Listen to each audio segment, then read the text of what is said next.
In the vast and boundless steppes of Central Asia, where icy winds sweep endlessly across rolling plains, a boy named Temujin was born around the year 1162. His life began in hunger, struggle, and survival. His father was poisoned by rivals, his family cast out, left to face the brutal cold alone. Yet in that unforgiving wilderness, Temujin learned resilience. He learned that power came not from wealth or birth, but from unity, loyalty, and fear. Through years of hardship, he gathered friends and followers, won over rival tribes, and forged alliances through both diplomacy and bloodshed. When his vision finally took shape, the nomads of the steppe crowned him Genghis Khan, the universal ruler. And from that moment, the world would never again be the same.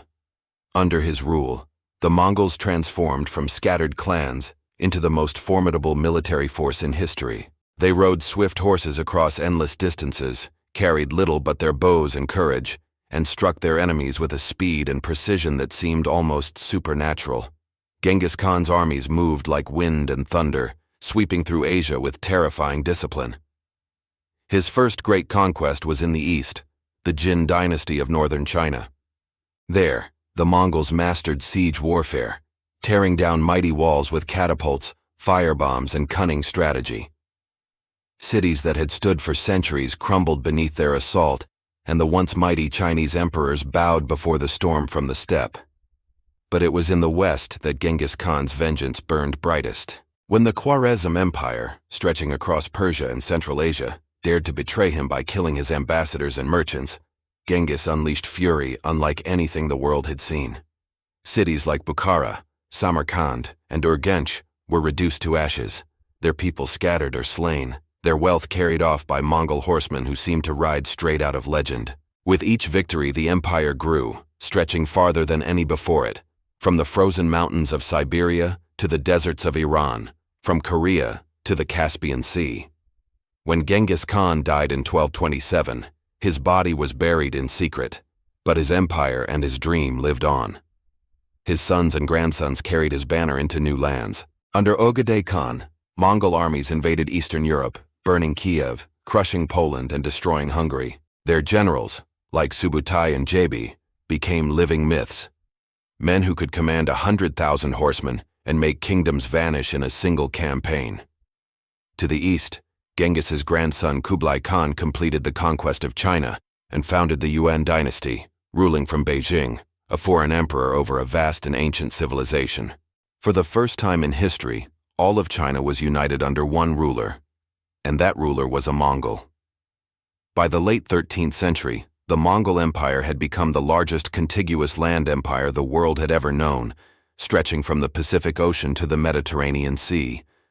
They built roads, secured trade routes, and created what historians would later call the Pax Mongolica, the Mongol Peace, an age where merchants, travelers, and scholars could move safely from one end of the world to the other. Caravans crossed deserts and mountains without fear, and knowledge, inventions, and ideas flowed between East and West. But no empire built by the sword could last forever. As generations passed, the unity Genghis had forged began to crack. The Mongol princes quarreled among themselves. Greed, jealousy, and ambition tore at the heart of their power. The empire split into four great Khanates: the Golden Horde in Russia, the Ilkhanate in Persia, the Chagatai Khanate in Central Asia, and the Yuan dynasty in China. Then came the plague, the Black Death, sweeping across the trade routes the Mongols had opened, killing millions and shattering economies. The great horsemen of the steppe, who once ruled the earth, began to fade from history's stage. By the 14th century, the Mongol Empire had fragmented into memory, yet their legacy endured. They had redrawn the world's map, linked continents, and set the foundations of global trade. Their blood runs in the veins of nations from Europe to Asia. To some, Genghis Khan remains a destroyer, a figure of unimaginable cruelty. To others, he was a visionary, a unifier who turned chaos into empire. But no matter how he is remembered, his shadow still rides with the wind across the steppes where it all began. From a fatherless boy abandoned in the snow to the ruler of half the known world, Genghis Khan became not just a man, but a storm that reshaped the destiny of humankind forever.